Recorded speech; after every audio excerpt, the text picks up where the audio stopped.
start with my first question is, with your extensive experience in ESG and enterprise risk management across diverse industries, could you share some insights into how these areas intersect and contribute to organizational resilience and sustainability? Wow, that's a loaded question. And allow me to begin by making brief description. So ESG, maybe some of the people in the audience may not understand what that is. So ESG is an act for environment, social, and governance. And these are principles, what we call the principles of responsible investment. So towards answering your question, you can already see, I mean, we're talking about responsible investment or impact investments. So the ESG principles are basically meant to help organizations be more responsible in their ventures. And there has been a long journey. Some of you may be aware of something we call the triple bottom line, where organizations for a long time were focused on one P, the profit. So in pursuit of profit, obviously, you can act in a very unethical manner. So we've had things like child trafficking, poaching. We've had a lot of animals getting extinct, like the elephants, or no, not getting extinct, but getting near extinct because of people poaching them. Slave trade, you name it. There are a lot of vices if you are to pursue profit for the sake of profit. So the world convened a few years ago under the umbrella of UN and said, no, we need to be more responsible in investments. So the triple bottom line came about where as you pursue your profit, which is the first P, then you also need to take care of your planet. You need to take care of your people or the people around you. So the social element.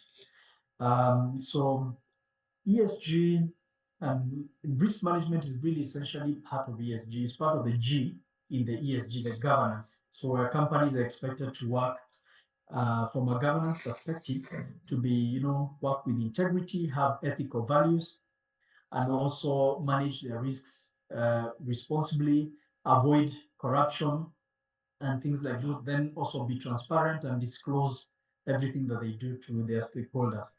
The social part, of course, is to allow companies to, engage their communities and the people that are impacted directly or indirectly by their business activities and give back to those communities. So a good example would be if and you've seen this, and CSR is really big in this area. So if I'm a manufacturing entity, then number one, I would be asked to source my labor from the communities that I'm manufacturing or extracting my raw materials from so that they can get to benefit from my activities.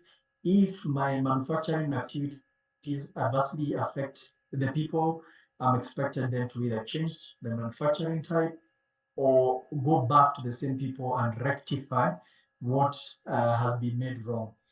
From an environmental perspective, of course, we all know there are several issues happening across the globe. Climate change is big, where we are having a consistent global warming, and global warming leads to a lot of climate disruption. And all this is born from human activities, especially the emission of carbon and other greenhouse gases into the environment.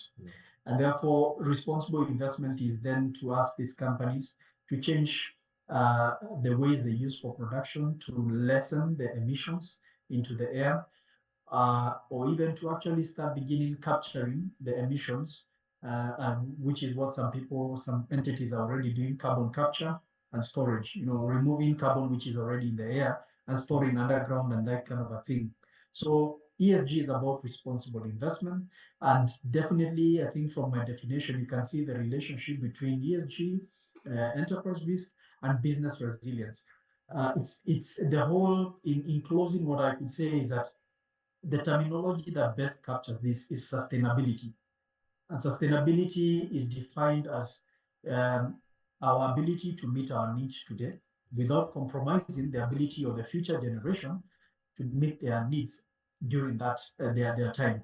So this was very well shown during the Moi era when President Moi used to say, if you cut down one tree, plant two. So that way, that is sustainable. Your child will have a tree to also cut. So you're not being told not to cut down the tree, just cut instead of just replacing that one tree, add another tree. So sustainability is really what dictates resilience in business, and it's driven by the ESG principles that I've talked about